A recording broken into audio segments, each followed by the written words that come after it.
membawa hikmah dan barokah yang besar untuk kita semua beserta anak-anak putra putri kita, santriwan santriwati. Ala hadhihi niyah wa ala kulli niyatin sholihah bin niyatil qabul bi barakati al-Fatihah. A'udzu billahi minasyaitonir rajim. Bismillahirrahmanirrahim. Alhamdulillahirabbil alamin. Ar-Rahmanir Rahim. Maliki yaumiddin. Iyyaka na'budu wa iyyaka nasta'in. Ihdinas siratal mustaqim. Siratal ladzina an'amta 'alaihim ghairil maghdubi 'alaihim waladdallin. Amin. Untuk acara selanjutnya yakni taklim parenting yang akan disampaikan langsung oleh Al-Mukarram Ustadzah Faridah Al-Mukarram.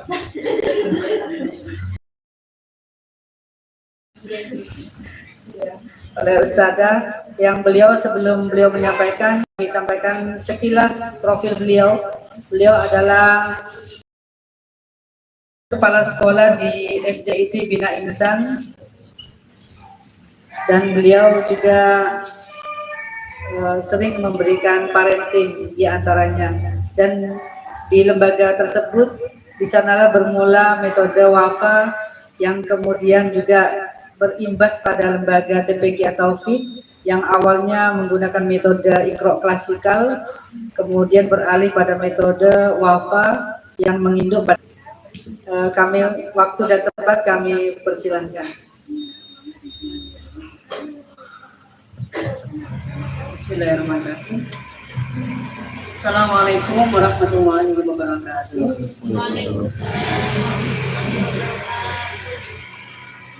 Alhamdulillah,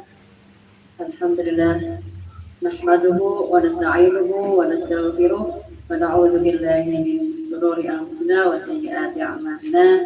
May yahdihillahu fala mudilla lahu wa may yudlil fala hadiya lahu. Asyhadu an la ilaha illallah wa asyhadu anna nabiyyana Muhammadan abduhu wa rasuluh. Yang saya hormati pengurus takmir mushola At-Taufik sekaligus TPQ At-Taufik, ayah bunda Umi Abi, Umma atau Abi dari wali santri TPQ At-Taufik. Puji syukur kita sampaikan kepada Allah Subhanahu wa Ta'ala, khususnya saya pada sore hari ini bisa silaturahim ke tempat yang barokah ini, TPQ At-Taufik, Mushola At-Taufik. Semoga perjumpaan kita ini Allah ridhoi, Allah berkahi. Setiap langkah panjenengan menuju ke mushola ini Allah catat sebagai kebaikan, terutama niatnya hadir untuk mengikuti undangan. Yang pertama, mendatangi undangan. Yang kedua, karena niat kita sebagai orang tua yang ingin terus belajar. Semoga niat-niat baik itu Allah berikan balasan yang berlipat ganda, terutama keberkahan pendidikan anak-anak kita. Salawat dan salam kita sampaikan kepada Nabi Muhammad SAW,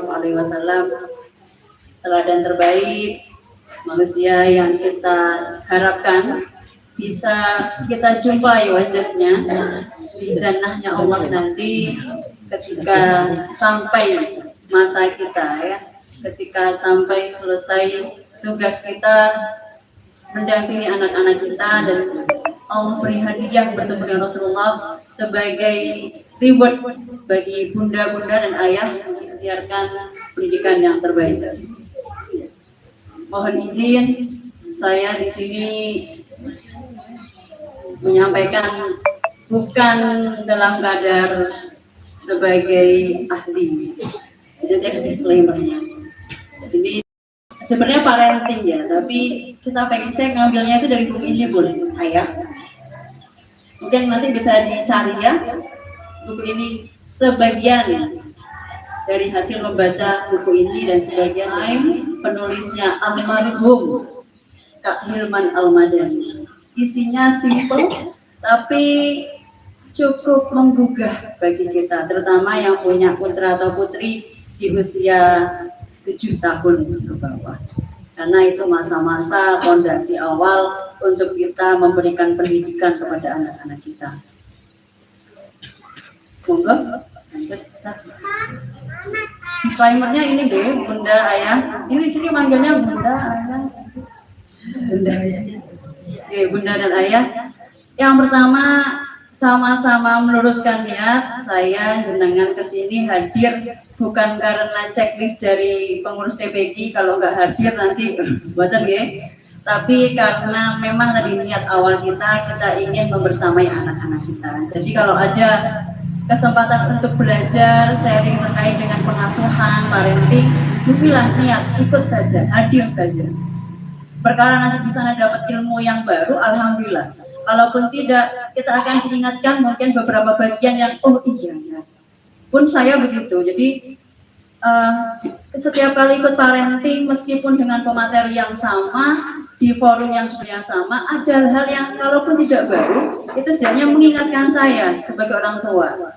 Karena perjalanan orang tua itu kan perjalanan yang panjang, dan kita tidak ada sekolah sebelumnya, ujiannya tiap hari, dadaan lagi, nggak ada cerpeannya lagi ya. Nilainya kita nggak tahu, nggak dikasih di hari itu, nilainya nanti di ujung usia kita. Jadi haruskan niat. Yang kedua, semangat untuk berbagi. Jadi seperti gambarnya, share, care. Saya berbagi karena saya punya kepedulian. Saya juga orang tua, saya tahu bagaimana rasanya mengasuh anak. Bukan saya hadir di sini karena saya sudah paling bagus. Bukan saya yang paling berhasil, anak saya juga usianya masih kecil. Bahkan mungkin di sini ada yang jumlah putra-putrinya lebih banyak, usianya lebih senior dari saya, jauh di atas saya. Jadi saya hanya berbagi. Kemudian terakhir, semangat untuk memperbaiki diri, ini yang paling penting karena tadi ini perjalanan jangka panjang. Dan dalam ibadah itu kan kita diperintahkan untuk memperbaiki niat di awal, tengah, akhir. Kalaupun kita terseok-seok, ayo bismillah, bareng-bareng di sini dapat insight, perbaiki lagi. Nanti ketemu di forum yang lain, insight, perbaiki lagi, terus begitu. Di awal saya ingin berkenalan terlebih dahulu. Nama saya sudah tadi Faridah Lailatul Mukarramah. Itu nama dari orang tua saya. Lahirnya malam, makanya dikasih Lailatul. Kemudian Faridah itu kalau di bahasa Arab Farodul ya, tunggal sebenarnya. Tapi saya bukan anak tunggal, saya berlima dan semuanya diawali Faridah. Saya yang kedua. Jadi orang tua saya bukan nggak kreatif, tapi kayaknya lagi demen sama nama itu waktu punya putri-putri dan lima-limanya putri semua. Jadi mohon sambari nanti ketika ada doa diselipkan nitip doa, semoga doanya sampai ke orang tua saya juga karena ini jariah beliau berdua sehingga saya bisa sampai di sini. Saya aslinya orang tua di Sidoarjo, cuma numpang lahir saja di Jakarta. Putra satu, suami pasti satu. Suami asli Sragen, jadi anak saya anak Timur Tengah. Saya Jawa Timur, suami saya Jawa Tengah, anak Timur Tengah. Insya Allah itu mungkin saya pengen kenalan juga sekilas saja dengan bunda-bunda dan ayah di sini. Ini masuk generasi mana? Jadi awal milenial apa bomber ya, istilah-istilah begitu. Paling gampang itu apa di kecilnya lihat kartun Casper, Bu? Ya, tahu ya Bu Casper. Pimen, ya tahu Pimen? Ya. Yang lagunya masih lagi Pimen ya.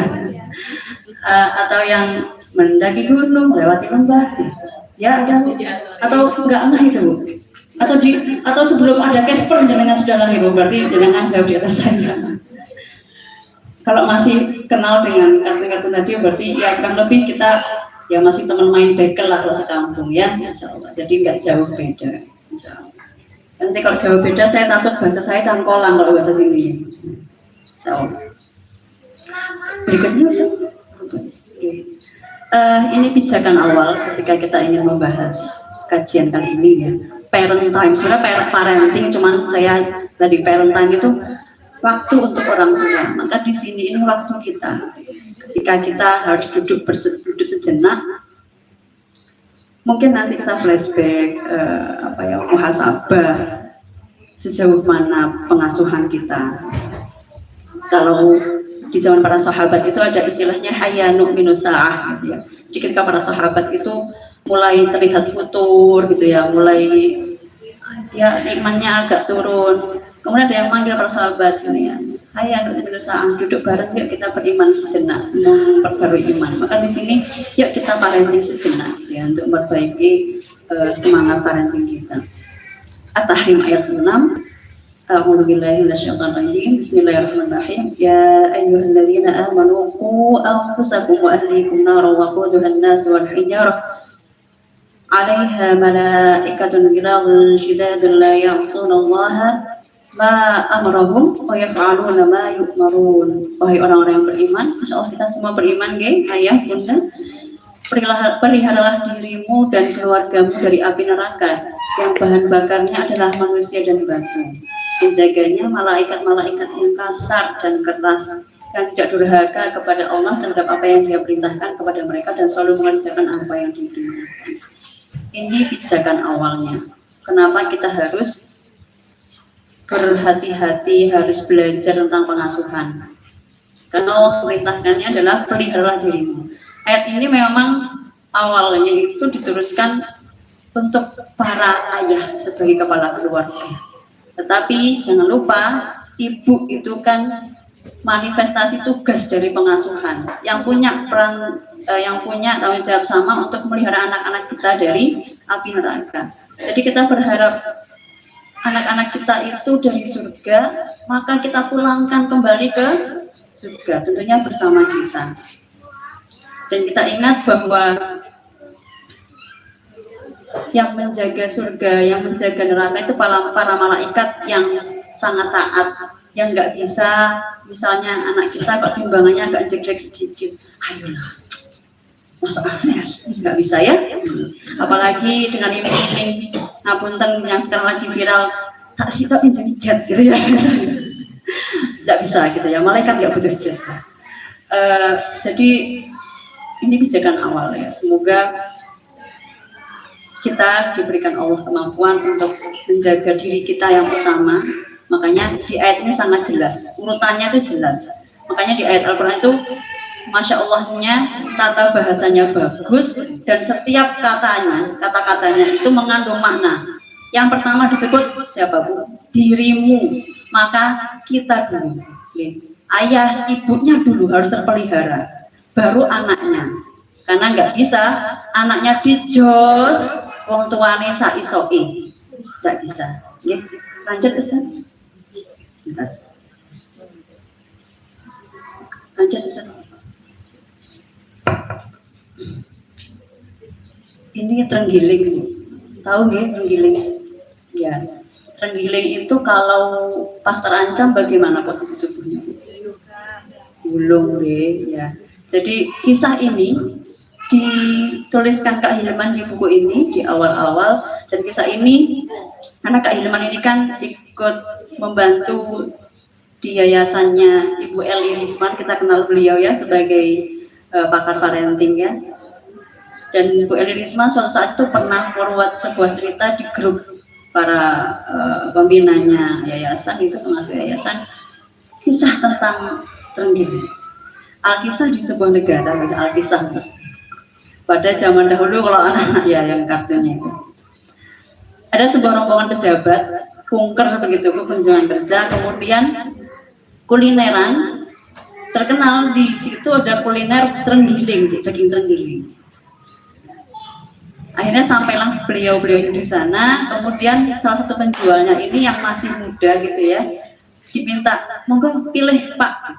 Akhirnya dipilihlah yang besar gitu kan.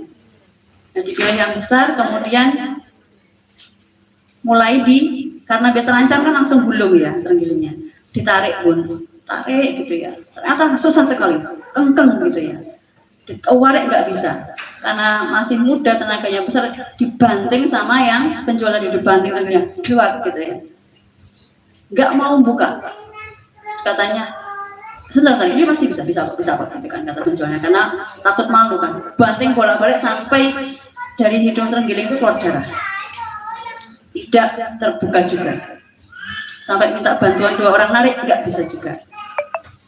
Akhirnya waktu itu pembelinya sudah bilang tidak apa-apa yang lain, tapi karena takut malu ya menjualnya, tidak apa-apa, sebentar, ambillah dia penjepit besi, karena kan kalau tergilingnya tuh konon kalau mau masak itu dibakar gitu ya Bu, kemudian diambil organ dalam dan dagingnya, akhirnya dijepit, ditaruh di atas pemanggangan saat kulit-kulitnya dan posisi melungker tadi.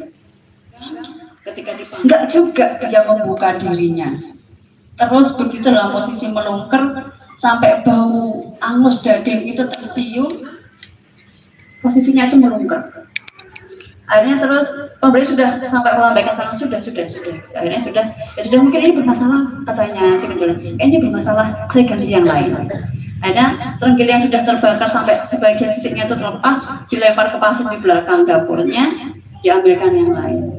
Nah setelah selesai makan, pejabat-pejabat ini kan pulang. Nah ketika pulang itu sempat lewat di belakang dapur, melihat di pasir itu terenggiling ini pelan-pelan mulai membuka.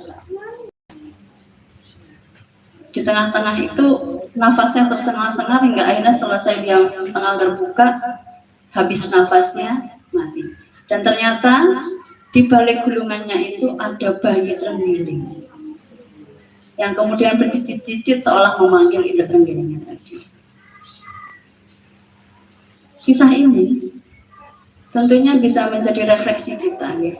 Jika hewan saja punya pengorbanan yang luar biasa untuk menjaga, memelihara anaknya, menyelamatkan anaknya, maka kita tentunya juga siap berdarah-darah untuk anak kita. Dan ini juga ketika baca ini saya juga, ya Allah gitu ya, sejauh mana sudah perjuangan kita selama ini untuk anak kita? Apakah kita menunggu ancaman yang nyata untuk kita berupaya sekuat tenaga sampai berdarah-darah untuk menjaga anak kita? Apakah nunggu seperti itu? Ini untuk hati saja. Lanjut Ustaz.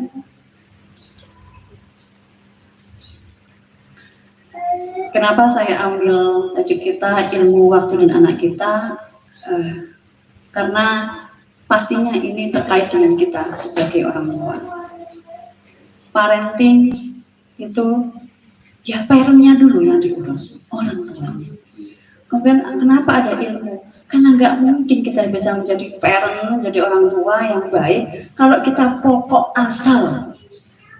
Nggak bisa. Kita bikin kue saja, kalau bahasanya orang-orang bensaromben ya, itu mesti minimal lah dapat cerita dari sebelumnya.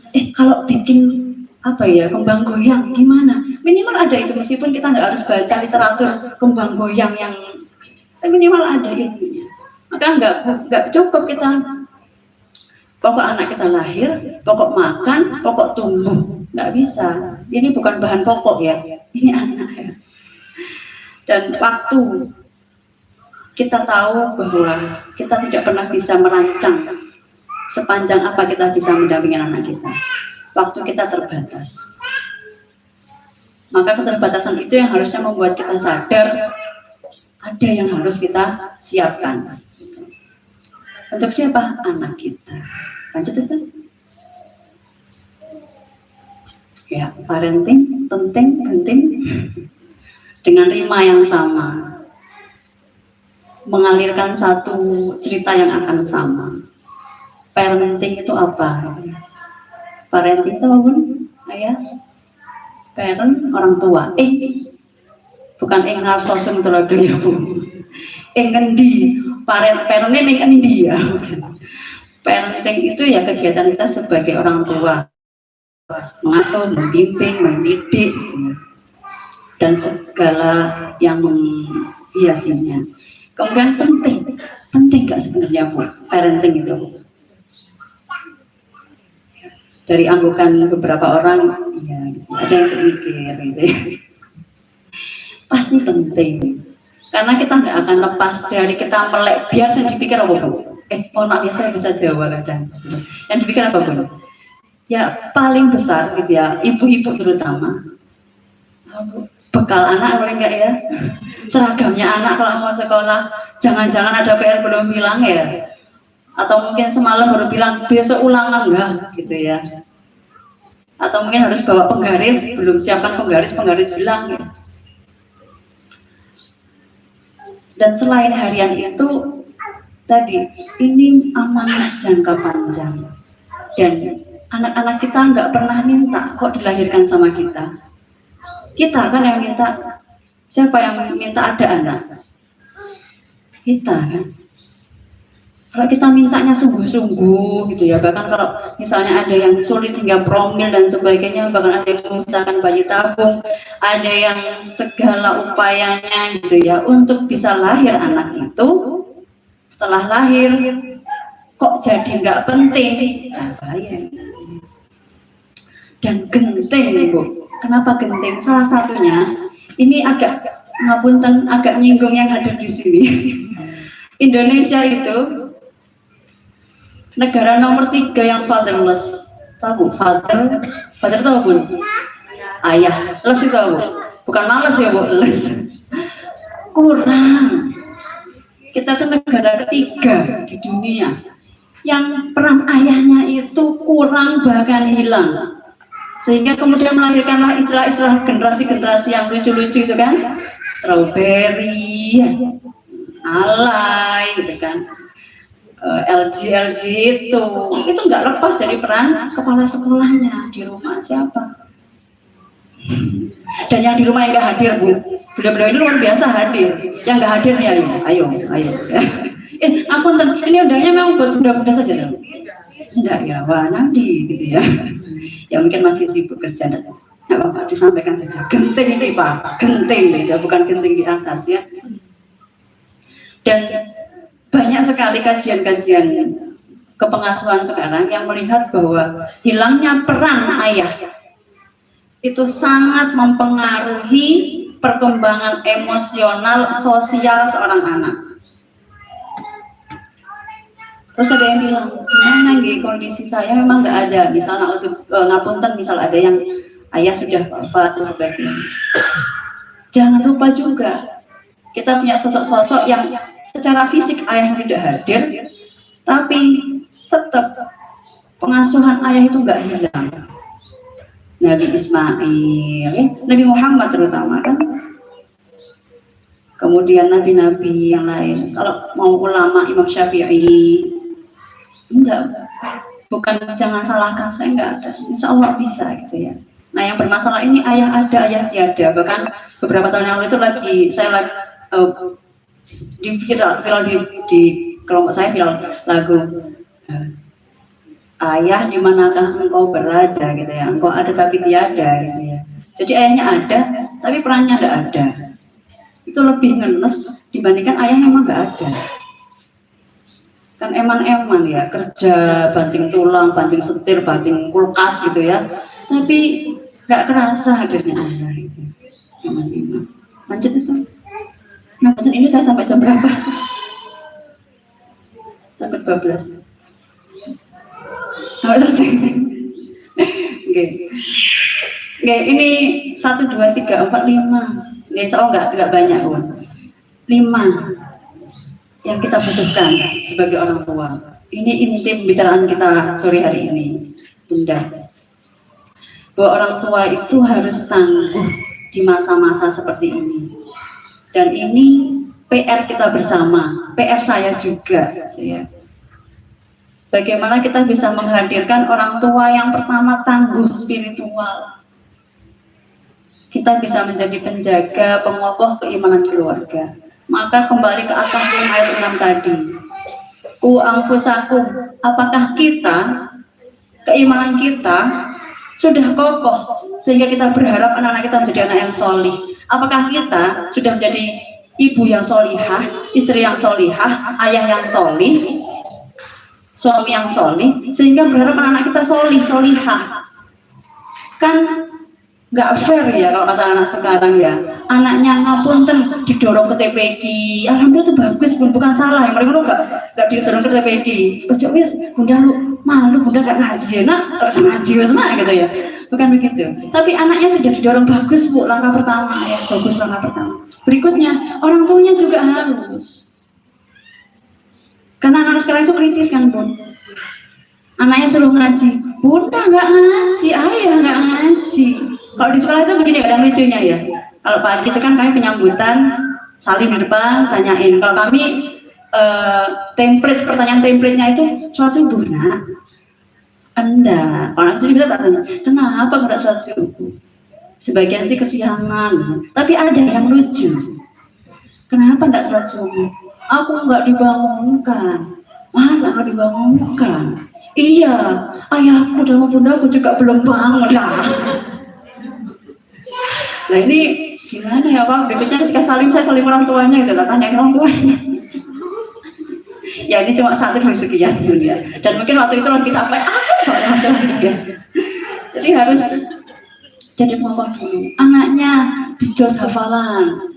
Ayo mas, sudah 30 mas, teman-temannya sudah 9 gitu. Ibunya di rumah, ya Allah, Al-Qur'annya itu kinyis berdebu. Ya, ini juga biarkan saya pribadi buat tilawahnya, apanya. Makanya itu kan penyemangat kita ya. Anak-anak dimasukkan ke TBK ngaji. Orang tuanya jangan lupa ngaji juga. Kalaupun misalnya anaknya hafalnya banyak, ibunya, ayahnya sedikit, kita sampaikan maaf ya nak ya, bunda hafalnya belum banyak. Bantu bunda ya, itu kan enak gitu. Ngaji bareng yuk. Karena kayak anak saya pun itu ada masa-masa ketika ngajinya bener, karena lihat saya habis maghrib itu ya gak pegang Al-Quran. Karena lagi banyak kerjaan gitu ya, koordinasian HP gitu ya. Ayo mas ngaji mas, bentar enggak. Bentarnya itu enggak bentar tapi panjang banget gitu. Tapi ada masa ketika kami istiqomah habis maghrib pegang Al-Quran. Cuma habis dia dari musola gitu kan, karena saya nggak ke musola, nggak ke masjid.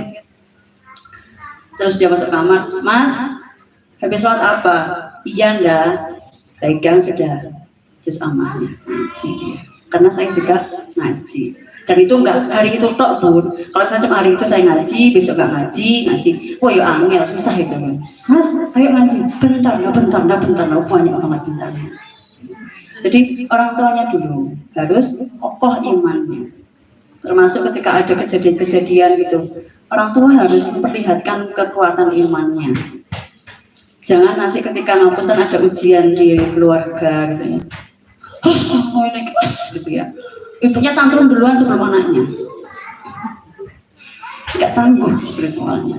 Bahkan ada yang misalnya, duh kok hujan sih ya Allah, terus hujannya akeh gitu ya. Itu sedikit cuplikan yang akan direkam anak-anak kita. Oh, salah Allah ini. Ya meskipun kadang ibu-ibu itu kan keceplosan ya. Keceplosannya seminggu 2 kali. Kalau bapak-bapak agak banyak ngomong, tapi di bawah-bawah itu penting. Oke. Kemudian tangguh emosional, you are the master. Jadi kita harus punya ketangguhan emosional. Tadi contohnya, kalau anak tantrum, ibu jangan ikut tantrum, nanti bingung ya tetangganya. Ya. Jadi kalau anak tantrum sebisa mungkin kita menjaga emosi. Saya tuh kalau ada anak-anak usia kelas 3, 4 itu kan agak-agak lumayan menggoda iman, tambah menggoda iman. Kalau sudah itu, sudah sebentar, saya mending pisah dulu sama anak kita daripada tensi semakin naik, kemudian nggak terkontrol gitu ya. Sudah, bahkan lebih enak itu kalau ada suami. Makanya ayah itu kalau di bahasanya buku parental itu ayah itu JPM, kalau ibu itu JPI. Ibu itu jaring pengaman emosional, bapak itu jangkar pengokoh mental. Jadi kalau ibu sudah mulai goyang semua art tantrum gitu sudah begitu ya, sudah ada asap-asap keluar gitu ya, tangan sudah mulai gini-gini gitu, panggil suami. Nah suaminya sudah sama, ya tolong ya. Nah biasanya sebelum udah mentok itu ya tolong. Nah sekarang nggak ada suami, akhirnya ya harus kelola emosi. Karena kalau kita sebagai orang tua nggak tangguh secara emosi, anak-anak itu peniru tangguh. Bagaimana dia menyikapi lingkungan sosialnya, di sekolahnya, di tempat mainnya, dia akan berkaca olah kata, olah rasa yang didapatkan di rumah. Dan ini PR kita ya.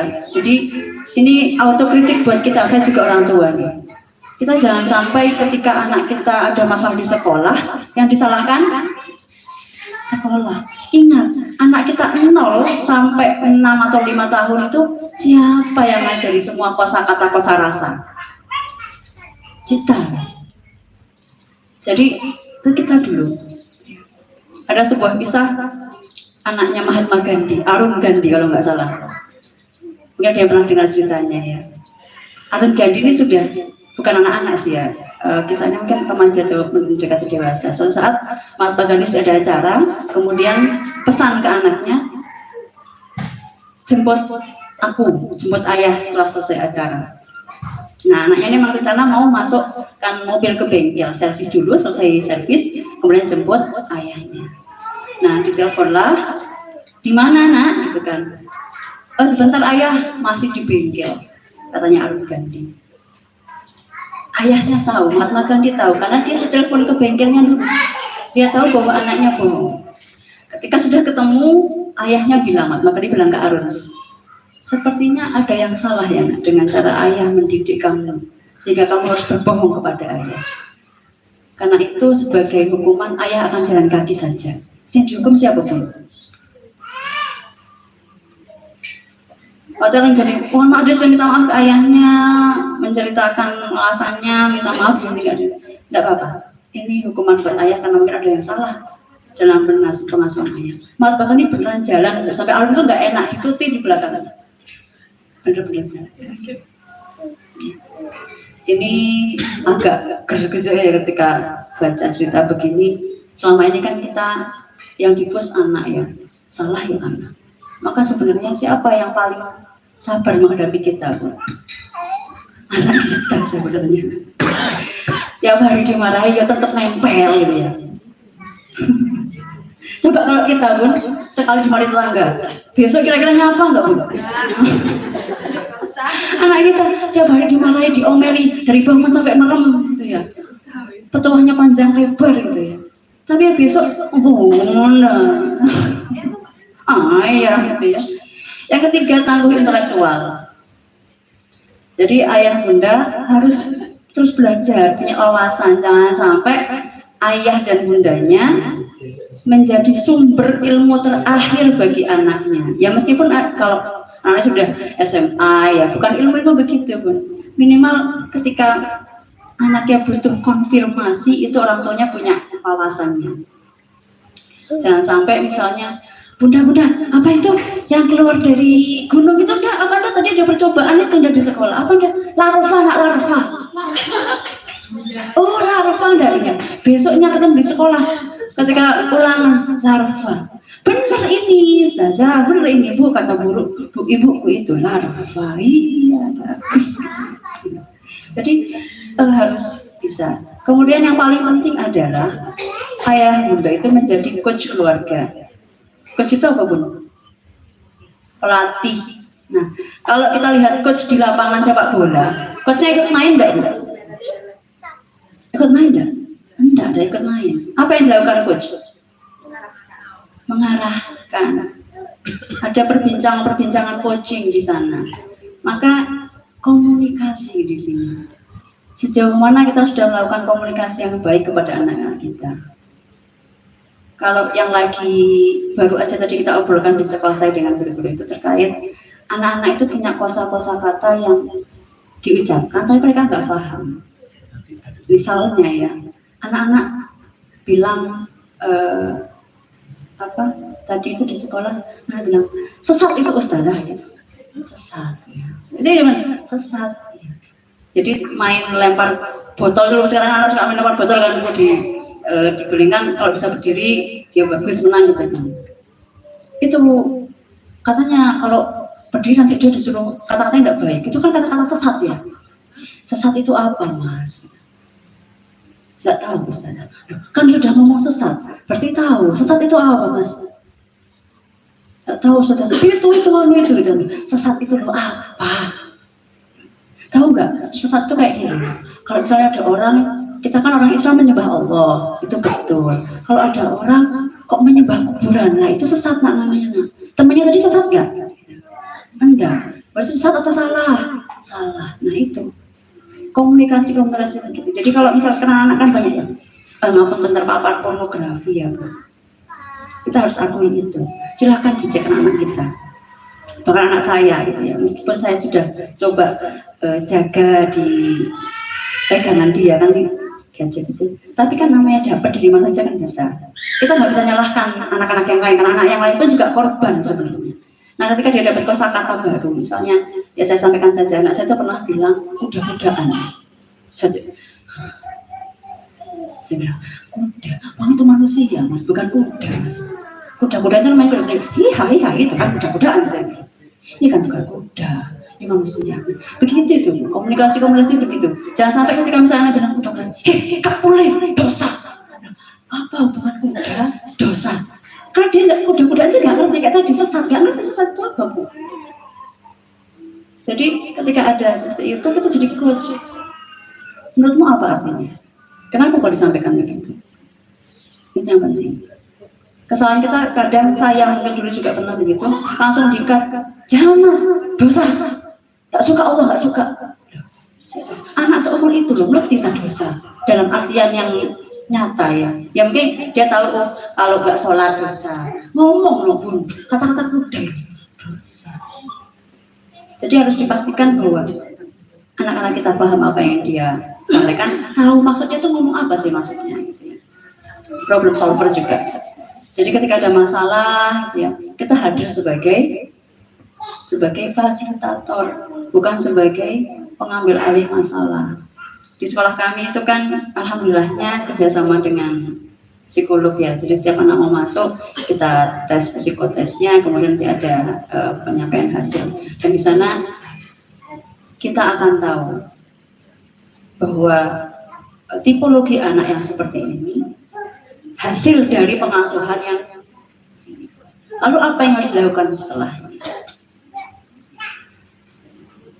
pun sama seperti anak kita. Ketika ada masalah jangan kemudian langsung ambil alih, karena sebagian jadi ketika saya mendampingi beliau sekian tahun tuh jadi belajar juga sekian banyak masalah ketidakmandirian anak itu dihasilkan ngapunten dari orang tua yang suka mengambil alih masalah yang dihadapi anak. Contoh gampang, bangun tidur sudah jam 6 harus berangkat setengah 7. Mas ayo mas, terlambat nanti mas. Setengah 7. Wah sudah deadline kan Bu. Ayah sudah di atas motor. Ayo bun, terlambat ini ayah. Langsung anaknya diangkat bun ya, diangkat masuk kamar mandi. Gini loh mas, ya Allah, tiap pagi kok ya tadi disabuni, disampoi, digosoi, diadui, dikelambeni bu, dipakein baju ya.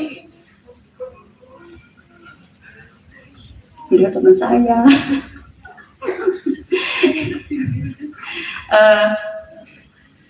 Sehingga kemudian anak akan punya frame berpikir, kenapa saya harus payah ya?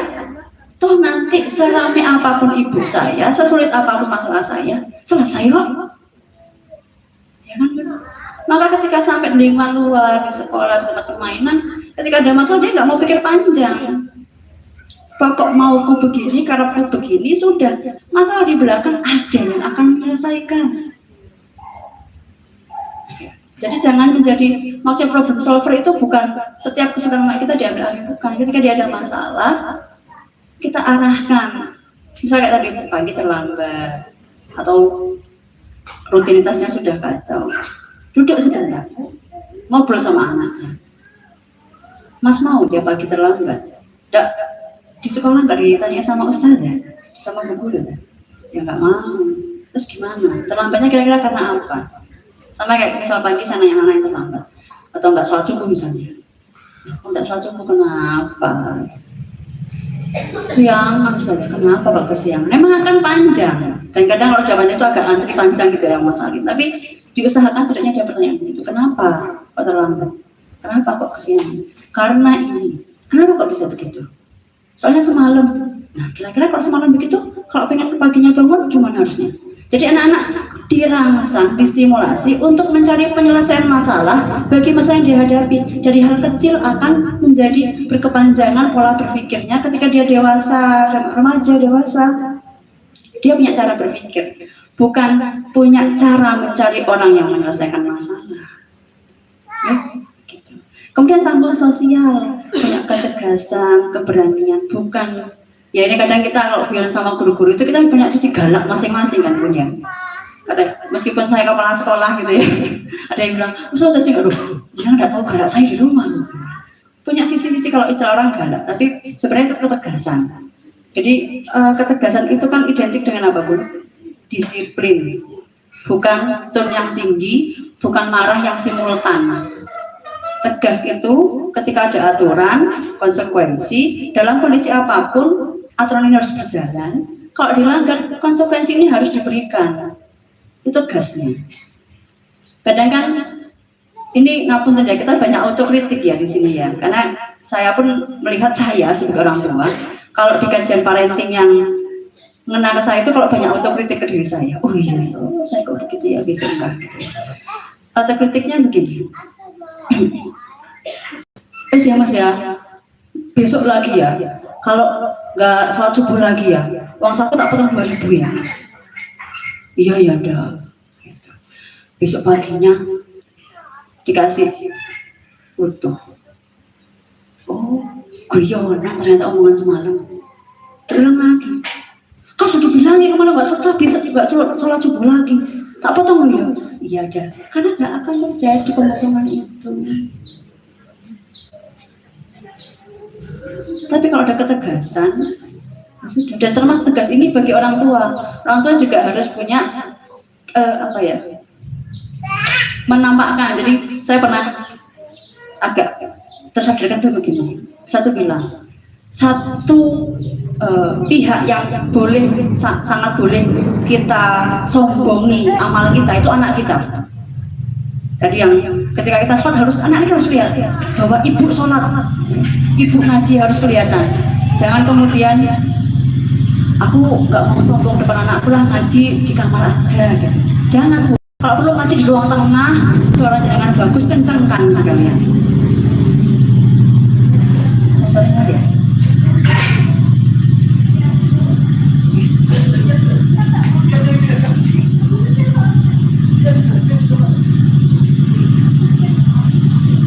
Jadi harus punya ketegasan dan keberanian gitu ya. Tanggung sosial termasuk kita harus terbiasa membangun relasi sosial di hadapan anak-anak kita. Karena relasi sosial yang kita bangun di hadapan dan bersama anak-anak kita itu yang akan membuka wacana anak-anak untuk menjalin relasi sosial juga. Makanya kalau ada beberapa anak yang hasil psikotesnya itu kemudian saran dari psikolognya, ibu, Ananda ini perlu diberi pengalaman sosial yang beragam. Sekali waktu misal ibu masak agak banyak, suruhlah Ananda bawa, mas, mbak, tolong antarkan ke rumahnya ibu itu ya, bilang dari bunda. Atau misalnya, bisa nggak minta tolong bunda belikan ke warung. Relasi sosial dibangun. Dilihat dari mana? Ketika anak kita melihat bagaimana kita belanja, bagaimana kita bertemu tetangga. Jadi anaknya jangan diungkap di rumah atau kita keluar. Ada porsi-porsi anak kita diungkap. Ada porsi-porsi anak kita harus lihat bagaimana kita membangun relasi sosial. Karena itu yang akan ditiru oleh anak kita. Nah, terkait dengan ketegasan, ibu itu di rumah itu sebagai pelaksana harian, tetapi penegak regulasi di tangan ayah. Makanya saran dari psikolog pun bagi orang tua yang tadi misalnya ayah di luar kota gitu ya, ayah tetap harus kontrol anaknya. Jadi punya jam kontrol orang tua. Minimal harus sepakati bahwa ada sesi ayah telepon untuk nanya, mas gimana, sholatnya lancar, full, itu ayah. Ibu tuh bagian ngelengke. Jadi kayak misal pagi rewel gitu Bu, susah bangunnya, tinggal ayo ayahnya suruh maju. Karena biasanya ayah maju ngomong sekecap dua kecap anak bangun. ibu sampai berbusa bu melakukan busa cucian piring kita gitu ya. Alhamdulillah Allah nggak menciptakan begitu ya. Kalau iya gitu, oh iya. Anak itu ya Allah, padahal ya sudah dimarahi kok juga mempan. Kadang kita tak habis pikir ya, nggak habis pikir gitu ya. 20 panjang lebar kok nggak mempan gitu. Nah itu peran ayah. Maka ayah itu hadir untuk jangkari tadi. Ketika ibu tidak mampu untuk menegakkan regulasi, itu perannya ayah. Maka pembuatan kesepakatan memang harus ayah. Pernah di rumah itu anak saya itu agak, saya mungkin kondisi agak capek, beberapa hari itu agak sulit diatur gitu dalam versi saya. Akhirnya pas ayahnya pulang, saya bilang, ya tolonglah ya, anaknya diomongin. Akhirnya, padahal cuma sebentar. Jadi malam setelah saya habis cerita anak saya, ayahnya masuk kamar, mau mengatakan dia tidur, saya keluar kamar kan. Saya dengar omongan itu, Mas, ayolah bantu bunda, kasihan bunda pagi itu. Pagi itu bunda, anak saya itu ya, bangun tuh minimal bantu bunda nyapu gitu loh Mas. Jangan lama-lama, suruh bangun. Iya ya. Besok lo bu loncat bu. Halo ya Allah, masya Allah. Ya bangun. Oh ya Allah, iya bener ya memang ayah itu ya. Jadi fungsi-fungsi itu jangan sampai hilang. Yang terakhir tangguh fisikal. Ini ranah paling besarnya ada di ayah. Anak-anak kita tangguh, terutama yang laki gitu. Jangan sampai anak laki kita kehilangan figur ayahnya. Dan itu dari murid kami aja ya Bu di sekolah, dari sekian hasil pemaparan hasil psikotes, hampir sebagian besar rekomendasinya adalah tingkatkan keterlibatan ayah dalam pengasuhan. Anak laki-laki yang kalau ditanya, Mas, nanti mau sekolah di mana? Terserah. Loh, mau mondok apa mau di SMP negeri? Gak bisa membuat keputusan. Kenapa? Salah satu faktornya dia jarang ngobrol sama ayah, jarang ikut sama ayah. Pengambil keputusan yang paling bagus itu kan bapak-bapak Bu. Kalau kita itu ngambil keputusannya satu kalimat, pertimbangannya ribuan alinea. Kalau bener di kono, dalane koyoke ado, kayak ingane Indomaret iku. Kayak panjang banget. Bapak kan enggak mau beli itu, yus berangkat beli pulang kan. Begitu itu Bu. Yang harus dilihat anak laki-laki kita dari bapaknya, dari ayahnya. Kalau jarang ketemu, jarang diajak, mau belajar dari mana? Maka begitu perilaku yang terlalu banyak alasan, lemah dalam pengambilan keputusan karena figur ayahnya lemah. Jadi suplai maskulinitasnya itu kurang. Misalnya tadi ditambah porsi pengasuhan ayah, ada masa-masa ngedit bagi anak-anak yang jauh dari ayahnya kurang sembuh sekali. Ada masa-masa ngedit khusus saja antara anak sama ayah. Ibu pinggir sedikit ya Bu, karena peran ibu sudah terlalu mendominasi. Jadi anak-anak yang ngapunten laki-laki baperan, itu mungkin saking dekatnya sama ibunya. Ibu-ibu kan gampang baper ya Bu ya. Kalau bapak-bapak kan enggak. Suami saya itu pernah bermasalah sama temennya sampai ngapun waktu itu di Lombok itu pernah diancam sampai ya mungkin hanya ancaman. Kenapa nggak mati sekalian? Satu ya Allah sampai sekarang saya ingat Bu, suami saya itu sekali udah berteman lagi sama dia. Kok bisa ya? Nah itu yang nggak bisa didapatkan anak laki-laki dari kita ibunya. Ketangguhan, maskulinitas, kekokohan, nggak gampang ngeluh, jatuh. Ya Allah jatuh loh Bu. Mau anak itu nggak pernah jatuh dibungkus, tapi pasti kan jebol di dapur ya. Pasti jatuh, pasti namanya belajar sepeda pasti buah nabrak ya. Berteman ya pasti sekali waktu akan berkelahi sama teman. Laki-laki Bu, itu wajar. Jadi jangan, oh ya Allah, sabar wajar anak itu ya Allah. Terus besoknya Bu gurunya, Bu guru mohon maaf Bu, anak saya kemarin tuh lecet ya Bu kakinya. Iya Bu, kemarin tuh main bareng terus jatuh. Itu katanya dulu sama temennya itu Bu. Mana anaknya Bu? Anaknya sudah main, Bu. Ibunya kok ya paniknya sampai berhari-hari. Kenapa menambah beban hidup kita sih? Mana kita lebih baik-baik saja, ya kan? Nah itu tadi, ibu itu harus jadi jaring pengaman emosi. Ketika anaknya nangis jatuh, kenapa mas jatuh? Iya, aku disenggol sama ibu. Sudah bilang, enggak, yuk bilang, lain bilang. Jangan kayak gitu mainnya, aku jatuh tadi. Ya, selesai kan? Tapi kalau misalnya kita tampilkan tadi, ya Allah, bisa sih di mana tadi? Sama siapa tadi? Anaknya, bu laki-laki, ketika teman-teman, kamu siapa laki-laki? Mau punya laki-laki kayak gitu, Bu? Enggak. Nah, perempuan yang jadi ayah juga efeknya juga nggak bagus. Sama, bagaimana dia harus memposisikan diri gitu ya, melihat sosok laki-laki yang baik itu bagaimana kalau nggak ayahnya. Nah punten, karena memang Indonesia lagi darurat ayah. Jadi punten, bapaknya dua yang hadir bolak-balik disebut.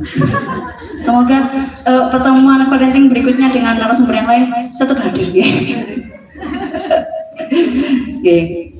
Ya ini dan ibu tadi mohon dipastikan bahwa pengasuhan itu imbang antara ayah, ibu. Termasuk begini Bun, ini autokritik lagi. Beberapa anak punya catatan perilaku, kemudian ketika kami hadirkan ayah bundanya, terlihat sekali bundanya itu melimpahkan curahan hati, kekesalan gitu ya, menunjuk ke suaminya. Dan saya menduga di rumahnya pun seperti itu. Nah, anak laki-laki yang melihat seperti itu, dia akan melihat ternyata figur laki-laki itu figur yang tidak baik, tidak menyenangkan. Maka dia benci dengan figur sebagai laki-laki. Makanya sekarang Bu, ada laki-laki yang menjadi queen, ya kan? Drag queen dan sebagainya.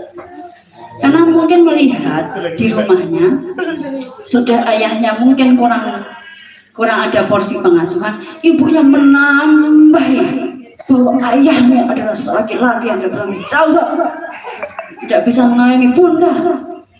Gitu ya. Semakin. Tapi kita lihat bagaimana ketika Nabi Ismail alaihissalam kan ditinggal sama Nabi Ibrahim, Bu. Kan Siti Hajar tidak ngomong ke Ismail, karena ya Allah kita ditinggal berdua terlunta-lunta di gurun pasir, gak diberi bekal ayahnya. Tapi Siti Hajar menyampaikan kepada Nabi Ismail alaihissalam, dia pun nabi ya, ketika menggambarkan sosok ayahnya, orang yang baik, benar perkataannya, selalu benar, dan dia seorang nabi. Jadi nggak hilang figur itu. Sama misalnya ada yang sudah ayahnya nggak ada, gitu ya. Sampaikan ke putra putrinya, ayah itu masya Allah bisa membimbing bunda, bisa menyiapkan rumah seperti ini. Ayah itu kerja. Jadi kalaupun misalnya Bun, porsi ayahnya sedikit, hadirkan peran itu dalam kisah-kisah kita. Kayak misalnya sekarang suami saya kan juga pisah rumah, bukan berarti dalam jelek ya Bu ya, kerja gitu Bu, dan pulangnya ya kadang gitu ya. Saya bilang ketika ayahnya habis dari rumah kan pulang, itu kan Mas, ayah loh bisa bantu, meskipun laki-laki nggak mau cuci piring, nggak malu bantu bunda, mau kerja kayak gitu, itu laki-laki Mas. Atau misalnya anak saya itu pernah apa, saya bilang gini, Mas Salim lihat kalau ayah gimana. Jadi sosoknya itu harus dihadirkan melalui mulut ibunya kalau memang perannya itu sedikit. Jadi Nabi Ismail tadi kan bundanya Musyafi'i, tidak ada kan suaminya, tapi luar biasa, tidak pernah menjelekkan orang tua laki-laki di depan anak-anak. Kalau ada masalah tadi, jangan di depan anak-anak, pun sebaliknya, jangan sampai anak kita membenci figur yang seharusnya enggak dibenci, karena itu akan mencederai Islam mereka. Kan panjang kan kalau enggak di, oh, iya. Nah, ini pepatah Afrika, Bu, Ayah. Need a village to raise a child, ya. Ini, oh iya, saya belum next di sini. Iya, next. Butuh satu kampung untuk membesarkan seorang anak. Maka ini bagus di komplek perumahan ada musola, meskipun tidak megah kan musola kita ya, tapi makmur mungkin bisa mengalahi masjid yang besar. Bagaimana fungsi masyarakat di lingkungan kita bisa mendukung pengasuhan anak-anak kita. Maka benar ketika kita harus memilih lingkungan terlebih dahulu sebelum menentukan tempat tinggal, ya kan? Kita harus pilih dulu rumah kita nanti lingkungannya kayak apa. Oh, dekat musola, alhamdulillah, kayak Vivi ini kan nempel gitu ya. Minimal kalaupun pas kita lagi haid, anak kita dibangunkan musola adzan. Karena kalau ibu lagi haid kan agak males ya Bu bangun ya. Atau cuma saya Bu? Ada suara masjid, suara musola kan. Kita bangun, Mas, ayo musola. Kalau ada tetangga yang baik, anaknya diajak main. Jadi perlu lingkungan, memilihkan sekolah, memilihkan tempat komunitas misalnya gitu ya, atau tempat les. Dilihat Bu, anak kita ngapain, misal putri biasa berhijab di sekolah udah pakai jilbab gitu ya, kemudian ikut les misalnya les renang lah. Les renangnya teman-temannya pakai baju renang yang ngapunten deh kalau ada yang saya nggak tertutup gitu. Nah itu kita harus gitu ya, dipikir lagi Bu, mungkin ada yang lainnya Bu ya, dan sejenis. Atau mungkin punya lingkungan komunitas main yang kok kata-katanya nggak bagus ya, apakah perlu saya pertimbangkan untuk mencarikan komunitas main, tapi bukan ditarik gitu, bukan ditarik, tidak diberi tadi pengalaman sosial, karena pengalaman sosial juga penting. Kalaupun terpaksa kita di lingkungan yang tidak baik, maka jangkar kita harus kuat di rumah. Kalaupun misalnya ketemu pulang mesti kan dapat kosakata yang nggak bagus, ya sampaikan tadi. Apa maksudnya itu Mas? Oh enggak ada. Itu artinya misalnya itu artinya begini loh Mas. Kira-kira kalau Mas diomongin begitu seneng nggak? Maka lain kali kalau dengar temennya ngomong gitu ditiru lagi enggak? Ya.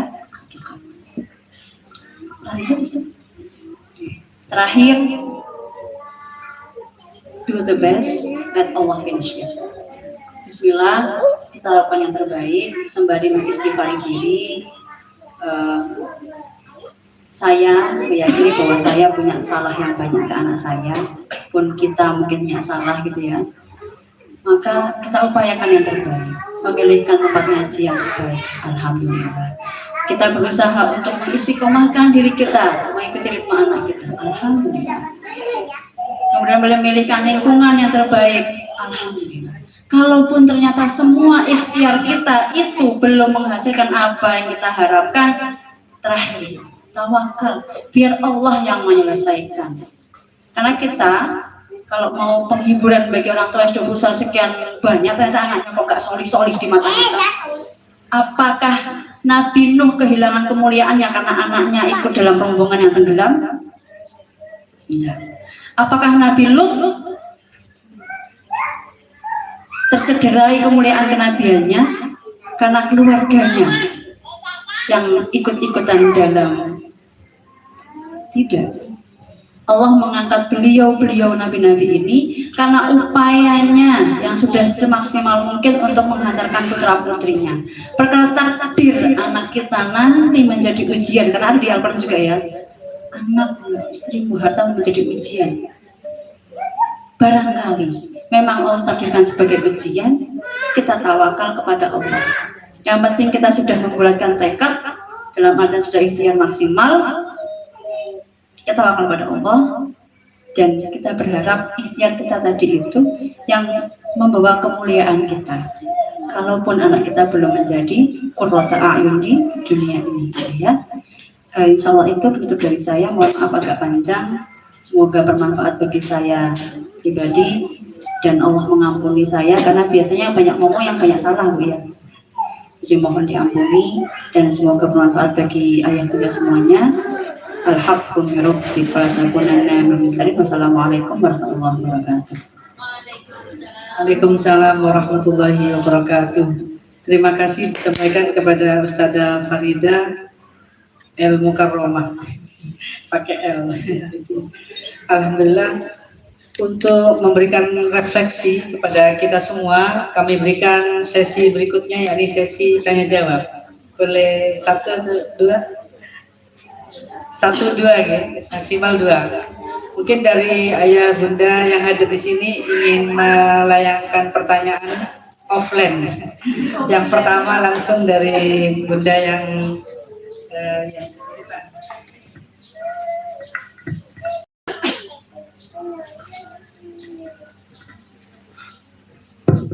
Assalamualaikum warahmatullahi wabarakatuh. Saya salah satu wali santri yang ngaji di sini baru sekitar 1 bulan. Ibu, terima kasih atas waktunya. Saya sudah diundang juga untuk mendengarkan pemaparan yang sangat luar biasa. Yang ingin saya tanyakan dari pemaparan yang sudah Ustazah tadi sampaikan, tadi disampaikan bahwa orang tua harus menjadi coach untuk keluarga, terutama untuk anak-anak. Kemudian kadang-kadang ada situasi di mana kami tidak memungkinkan untuk menjelaskan sesuatu karena mungkin waktu yang tidak mumpuni, kemudian ada situasi genting seperti itu.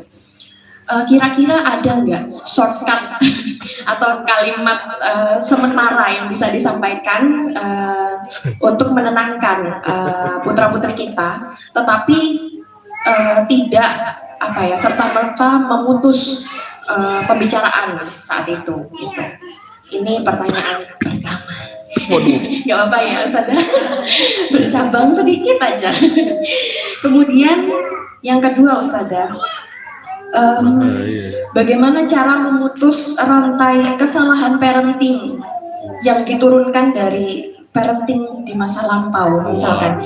Jadi mungkin saat ini kami sebagai orang tua mungkin punya inner child atau luka masa kecil yang belum selesai dan secara nggak sadar itu terbawa dan diturunkan kepada generasi kami berikutnya.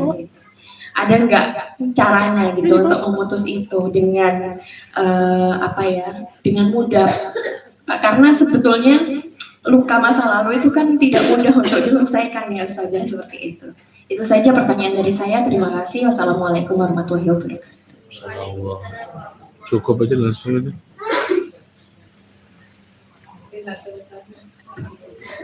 Kita sering aja ya Bun, belum tentu yang saya sampaikan ini kebenaran mutlak, hanya di Al-Quran kebenaran mutlak. Yang pertama tadi untuk menjawab pertanyaan di waktu yang terbatas, yaitu kita semua terutama ibu bekerja itu merasakan ya Allah itu dalam hari gitu ya. Kalau saya itu biasanya gini, nanti kita ngobrol lagi ya. Saya sering ngomong begitu tuh, saya itu malah anehnya ketika perjalanan yang sering banget nanya-nanya itu kan di motor suaranya apa dah gitu kan, pas gini mau nyalip truk Bu, sik Mas ya nanti di rumah. Jadi kita tapi harus ada waktu yang jelas yang akan kita sampaikan anak kita. Jadi misal kita lagi repot, anaknya ngajak diskusi yang kayaknya bakal lumayan panjang berjilid-jilid tuh ya, kita kayaknya punya waktunya kapan? Nanti ya Mas ya di rumah ya setelah makan malam ya Mas ya. Nah itu kita usahakan beneran Bu. Gitu. Kalaupun misalnya memang kita nggak bisa jawab, kalau berbeda kasus ya, misalnya kita nggak bisa jawab, coba kita cari jawabannya bareng-bareng yuk. Kalau saya itu kadang-kadang saya, ya nanti kita lihat di YouTube bareng-bareng. Jadi lihat YouTube itu nggak semata-mata untuk apa yang mereka suka ya kan? Oh YouTube itu bisa. Gitu. Itu kalau yang saya lakukan. Kayak memang kalau dari saran parenting gitu ya. Memang harus ada waktu yang kita luangkan untuk benar-benar ngobrol sama anak kita. Jadi istilah quality time itu nggak mungkin hadir tanpa quantity time. Ya ini juga sekali lagi otomatis bagi saya dan teman-teman yang mungkin juga ada di sini yang waktunya itu padat gitu ya, memang juga masih banyak harus kerjakan gitu ya. Kalau saya itu quality time saya sebelum tidur. Karena sebelum tidur pasti saya sempatkan membaca buku sejak dia kecil, dan itu menjadi salah satu dia tuh kayaknya tersiksa kalau saya sudah nggak, jadi kayak jadi hukuman bagi dia kalau saya nggak membacakan cerita sebelum tidur, sampai nangis pernah. Karena emang saya bilang kalau Mas 9:30 belum siap-siap dan sudah jam 10, mohon maaf Bunda nggak akan cerita. Itu pernah nangis Bu, karena jam 10 kan, ada sedikit gitu kan, mohon maaf jam 10. Besok kalau main cerita jangan jam segini tidurnya. Jadi emang harus ada, dan itu quality time-nya di situ. Memang kadang nggak nyambung saya cerita tentang apa, dia nanya yang tadi di sekolah. Jadi kayak aku cerita lagi gak diraih kenapa ya aku ya gitu. Tapi kayaknya dia merasa ada zona nyaman dengan saya ketika saya cerita. Baru dia nanya hal-hal itu. Termasuk selesai cerita, Mas bubuk Mas, udah aku besok ulangan. Ya Allah, aku nggak cerita sih, tapi aku sudah bisa gitu. Berubah. Nah, gitu ya. Karena yang kedua, apa pun tadi Bu? Oke. Coba di sini untuk baca ya. Ya. Mana ya tadi ya? Yang pertama begini, yang jelas bahwa kita pertama sebagai itu harus sadar, harus sadar bahwa kita punya masalah yang belum selesai. Karena akan menjadi masalah utama kalau kita nggak sadar kita punya masalah, itu masalah utama. Tapi kalau kita sudah sadar minimal sedikit dari masalah itu sudah terselesaikan. Oh ya, saya nggak bisanya itu tertekannya ketika anak saya begini, begitu kan ya Bu ya? Ada kayaknya ada tombol-tombol tertentu dalam tubuh kita gitu ya, yang itu bisa memicu ledakan bom nuklir gitu. Dan tiap ibu, tiap ayah punya tombol berbeda-beda. Dan masya Allahnya anak-anak tahu tombol itu di bagian mana Bu. Ya kan, pas ngerti ibu itu paling gak iso. Kalau anaknya itu misalnya ngomongnya kasar gitu ya, itu berulang-ulang. Atau paling gak bisa kalau ibunya itu kalau ibunya melihat anaknya itu buang sampah di kamar gitu ya, itu berulang-ulang. Masya Allah itu. Karena emang Allah itu akan menguji di tempat yang ya kalau nggak usah TWS lulus ya nggak usah diuji Bu ya. Yang pertama harus sadar dulu. Kemudian yang kedua, kita harus memaafkan. Kalau saya pernah ngobrol juga dengan psikolog Bu Nina, itu saya bilang, saya juga punya sisi-sisi begitu. Jadi ada masa-masa saya itu seperti hampir meledak. Dia menyampaikan, berarti Ustazah masih ada yang belum selesai. Itu diselesaikan dulu. Minimal memaafkan masa lalu kita.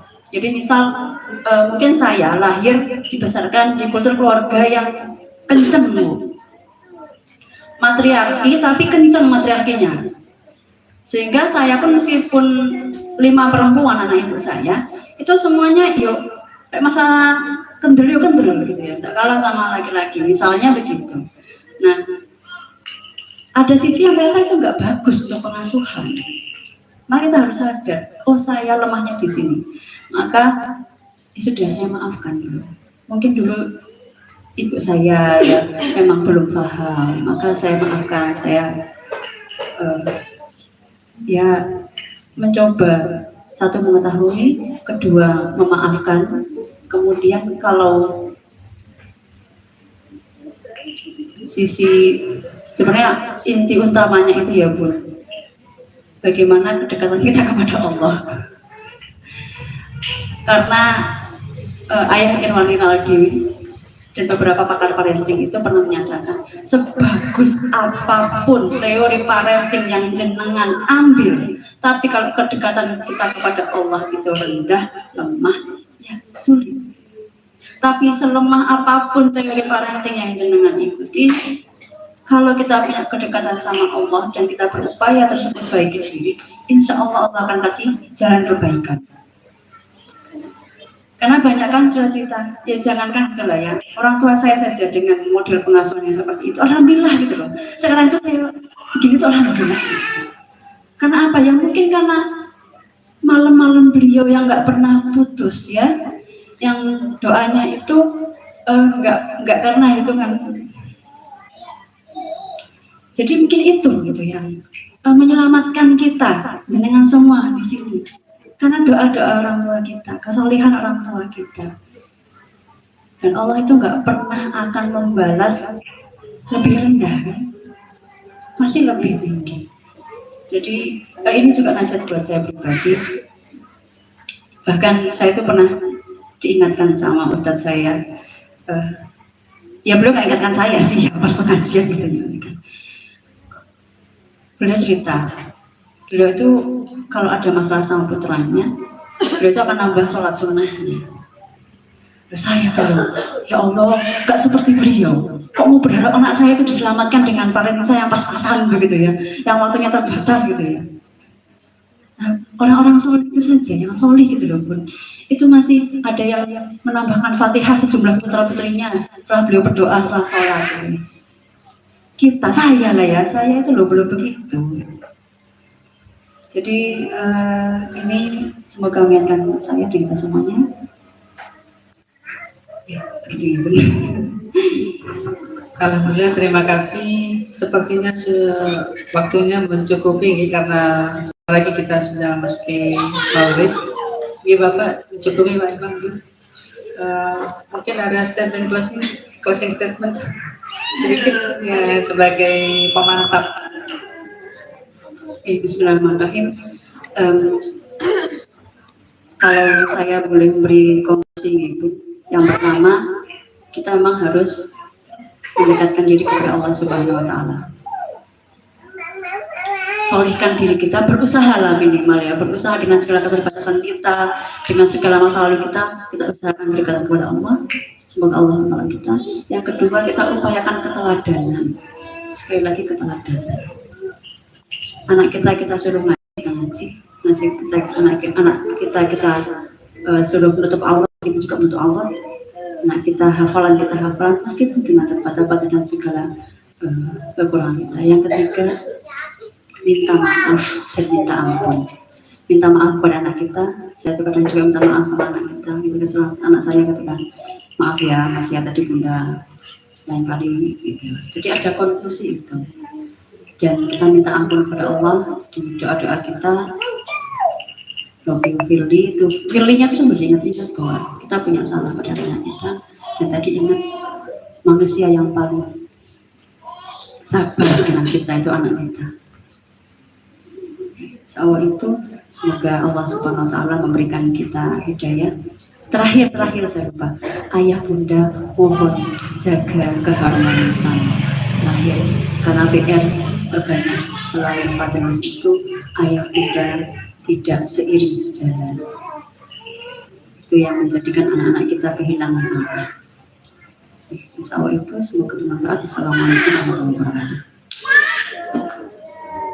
Amin, Allahumma amin. Waalaikumsalam warahmatullahi wabarakatuh. Baik, kita sempurnakan kegiatan ini dengan doa dan nanti doa pengampunan majelis. Kita akhiri dengan bacaan hamdalah. Semoga dapatkan berkah. Kita semua diberkahi oleh Allah SWT menjadi ilmu yang manfaat dan barokah untuk semuanya. Amin, Allahumma amin. Kita akhiri dengan bacaan hamdalah. Alhamdulillahirabbil alamin. Doa pengampunan majelis. Subhanakallahumma wa bihamdika asyhadu an la ilaha illa anta astaghfiruka wa atubu ilaik. Dari kami selaku pengantar acara, wal afu minkum. Wassalamualaikum warahmatullahi wabarakatuh. Waalaikumsalam.